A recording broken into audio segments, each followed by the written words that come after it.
ರಾಜ್ಯದ ಜಿಲ್ಲೆಗಳಲ್ಲಿ ನಾಗೇಂದ್ರ ರಾಜೀನಾಮೆಯನ್ನು ಕೊಡಬೇಕು ಎಂಬ ನಿಟ್ಟಿನಲ್ಲಿ ಪ್ರತಿಭಟನೆಗಳನ್ನು ಬಿಜೆಪಿ ಮಾಡ್ತಾ ಇದ್ದರೆ ಬಳ್ಳಾರಿಯಲ್ಲಿ ನಾಗೇಂದ್ರ ಅವರನ್ನು ಬೆಂಬಲಿಸಿ ಕಾಂಗ್ರೆಸ್ ಪ್ರತಿಭಟನೆಯನ್ನು ಮಾಡ್ತಾ ಇದೆ.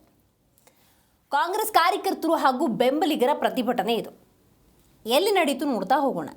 ಸಂಗಮ ವೃತ್ತದಿಂದ ಡಿಸಿ ಕಚೇರಿಯವರೆಗೆ ಬೃಹತ್ ರ್ಯಾಲಿಯನ್ನು ಕಾಂಗ್ರೆಸ್ ಕಾರ್ಯಕರ್ತರು ಬಳ್ಳಾರಿಯಲ್ಲಿ ಮಾಡಿದ್ದಾರೆ.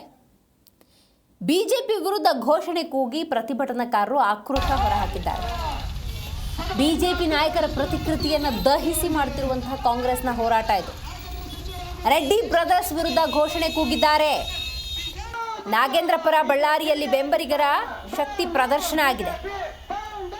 ಬಿಜೆಪಿ ಪ್ರತಿಭಟನೆಗೆ ಪ್ರತಿಯಾಗಿ ಕಾಂಗ್ರೆಸ್ ಕಾರ್ಯಕರ್ತರ ಪ್ರೊಟೆಸ್ಟ್ ಇದು.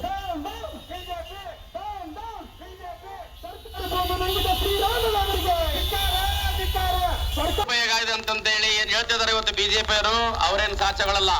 ಇವತ್ತು ಶ್ರೀರಾಮ ಮಂದಿರ ಅಂತಂದೇಳಿ ಕಟ್ಬಿಟ್ಟು ಅದರಲ್ಲಿ ತುಪ್ಪ ಡಾಲ್ಡಾ ಅವ್ಯವಹಾರ ನಡೀತಿದೆ. ಅದು ಮುಖ್ಯವಾಗಿ ಗುಜರಾತ್ ನಲ್ಲಿ. ಆಮೇಲೆ ರಾಮನಿಗಾಗಿ ಕಾಣದಂತ ಕೈಗಳು, ಸಾವಿರಾರು ಕೋಟಿ ಲಕ್ಷಾಂತರ ಕೋಟಿ ಭಕ್ತಾದಿಗಳು ಹಿಂದೂಗಳು ಬಂಗಾರ ಬೆಳ್ಳಿ ಮತ್ತೆ ಹಣ ಕೊಟ್ಟಿದ್ದು ಎಲ್ಲಿ ಹೋಯ್ತು?